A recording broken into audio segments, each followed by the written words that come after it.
Welcome back to the deep dive. Ever wonder why, the same thing costs totally different amounts in different places? Or maybe why a company might actually sell something for less than it costs to make? If so, you are definitely in the right place today. We are taking a really strategic look, a deep dive into product pricing. And it's way more than just adding up cost, right? It's this fascinating, sometimes tense mix of finance, economic theory, and honestly, just how people think and act in the market. The material we've got for you today, it's not just a list. Think of it more like a strategic map. It lays out a whole range of pricing methods, things you can use whether you're launching something brand new or managing stuff that's been around for ages. Yeah, and what's really helpful is how the material breaks it all down. It makes it clear you can't just pick one price and forget it. Pricing's this whole dynamic system. We can group the approaches into three main buckets, which should help us get through it. First, there's the internal stuff, the cost-based calculations. Then looking outward, the economic models. And finally, the sort of on-the-ground moves, the other strategic approaches. That structure should let us unpack it pretty quick. Okay, let's do that. Let's unpack it. But maybe first, we should sort of set the scene. Because before you even think about margins or demand curves, you have to look around, right? What are the big things, internal or external, that basically force a company down one path versus another? The context factors. Absolutely. Those factors really define the whole game plan. And they're always changing depending on the situation. The sources point to six main things that aren't specific methods themselves, but they shape the whole decision. First couple are pretty intuitive, but crucial. Level of demand. Do people actually want this thing? And second, competitor actions. You just can't price in a vacuum. You have to know what the other guys are up to, or planning. Yeah, you'd think competitor action's always number one, but it's interesting the sources put it as just one of six.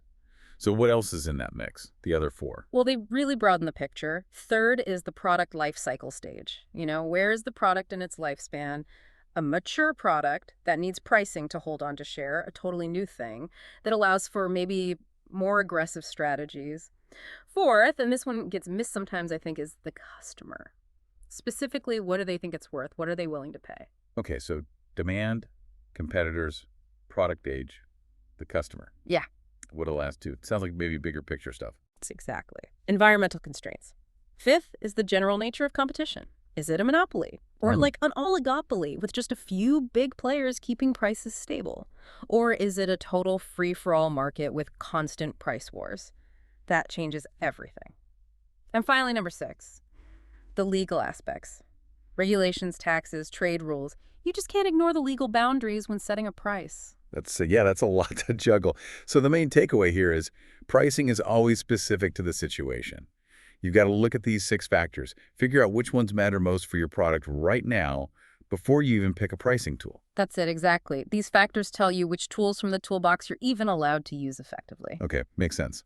So let's move into the toolbox itself. The first big category, cost-based pricing. This starts with the internal numbers, right? It's the financials, it's the foundation, making sure the business stays afloat. But it sounds like it's more than just cost plus 10%. Oh, definitely. It moves from just covering costs to actively trying to hit financial targets. Let's look at the basic ones first. You've got full cost plus pricing. That includes everything, variable costs like materials and a share of fixed costs like rent, plus your profit margin, standard stuff. Right. But then there's its cousin, marginal cost plus pricing. This one's interesting because it only looks at the variable costs for setting the initial price. It's really useful for short-term decisions, like say you have extra factory capacity. Making a quick sale that just covers the variable costs might be better than making nothing at all, even if it doesn't cover the full overhead share for that specific sale. Okay, so full cost is the long view. Marginal cost is maybe more tactical, short-term. Covering the bare minimum to make the sale worthwhile. But how do companies use costs to aim higher?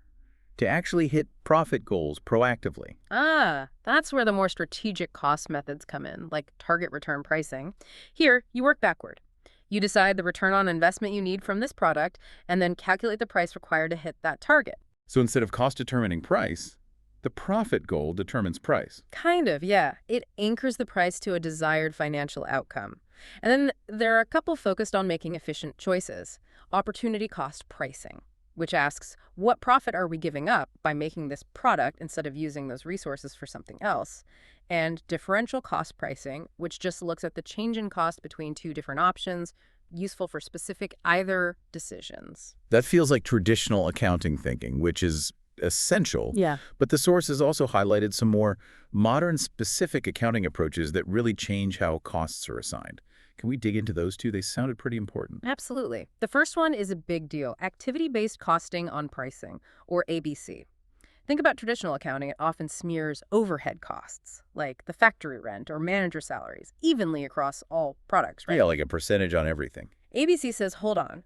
It tries to allocate those overheads much more precisely based on the actual activities each product requires. How much machine time, how many quality checks, how complex was the setup. Okay, wait. Give me an example. Why does that matter so much for pricing? Imagine you make two things: simple bolts and super complex custom gears.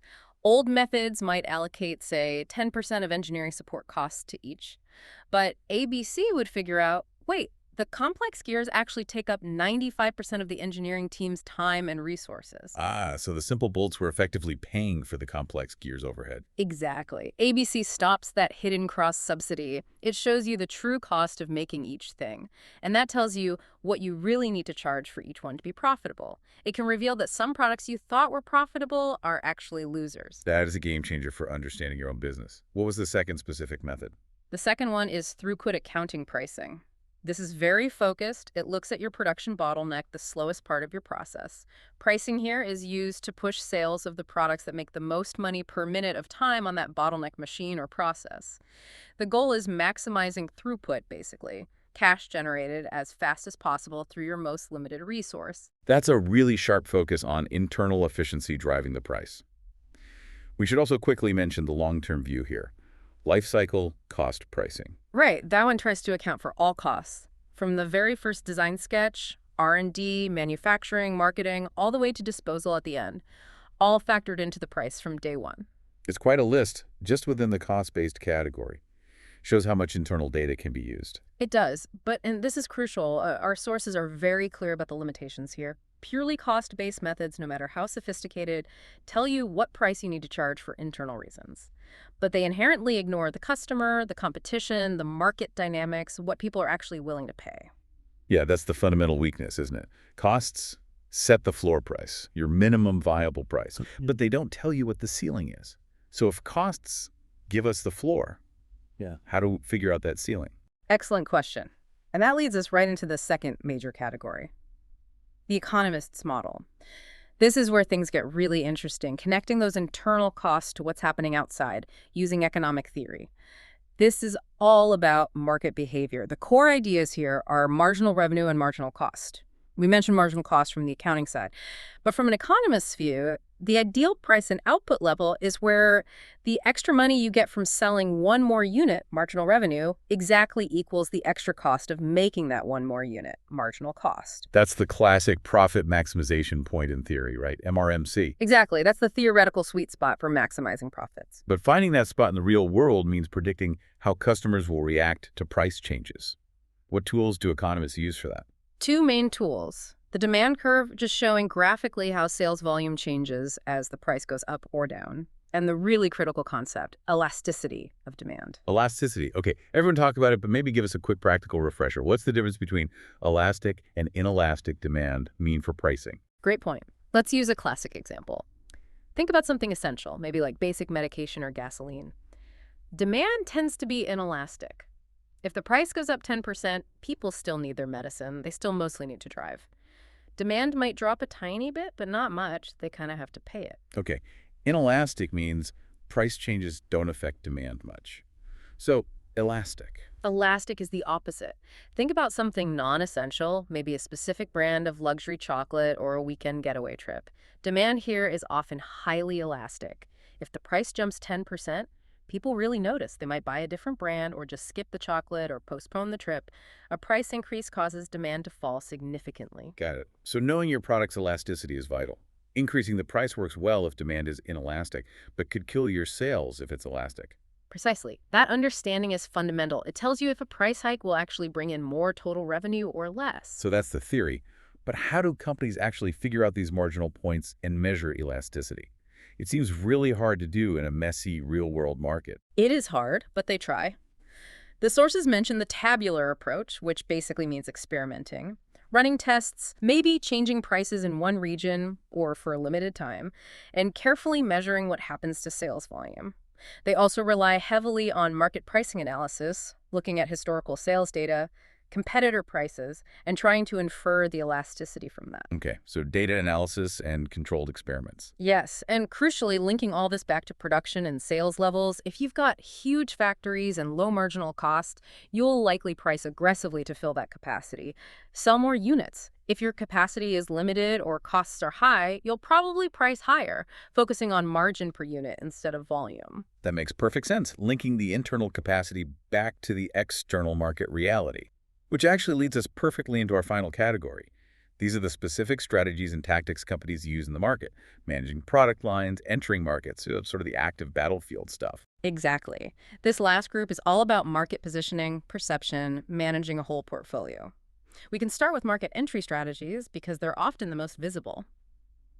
Two classic opposites here: market skimming and penetration pricing. Skimming. It sounds like taking the cream off the top. That's exactly the idea. Market skimming means launching a new, innovative product at a really high price.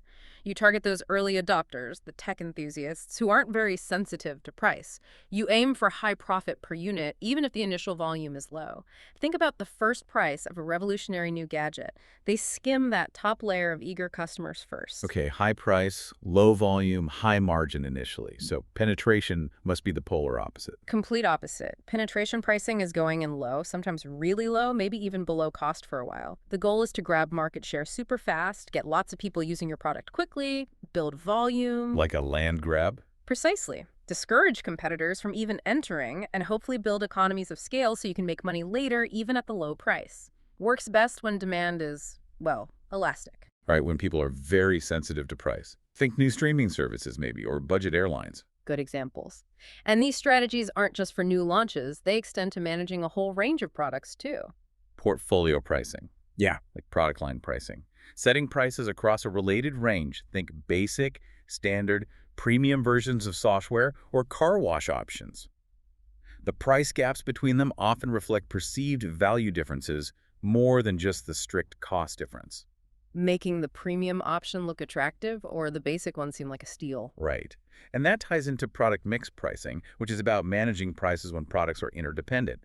The classic example here is complementary products, often called the razor and blades model. Ah, yes. Sell the razor handle cheap. And made all your money on the replacement blades. Same with printers and ink cartridges. The core product might even be a loss leader to lock customers into buying the profitable consumables. Sneaky, but effective. Okay, what about day-to-day tactics? The sharp end decisions. Yeah, the tactical stuff often involves slicing up the market. Price discrimination is a big one. That's charging different prices for the exact same thing to different people based on, well, anything you can segment by. Student discounts, senior prices, time of purchase like flights, location. As long as you can separate the groups and prevent them from trading easily. Exactly. Then you have loss leaders. That's deliberately selling something popular below cost. Like supermarkets advertising cheap milk or bread. Yep. The idea isn't to profit on the milk, it's to get you in the door or onto the website, assuming you'll buy other higher margin stuff while you're there. It's basically an advertising cost. An investment in traffic. Okay. And one last tactical one that loops back to costs, relevant cost pricing. Right. This is the tactical cost approach. It's for specific short-term decisions, like should we accept this unexpected one-off bulk order at a lower price or run a flash sale this weekend?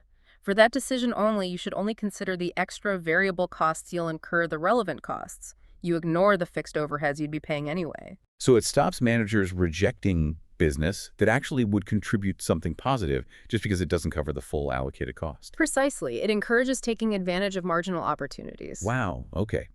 So bringing this all together for you, the listener, what does it all mean?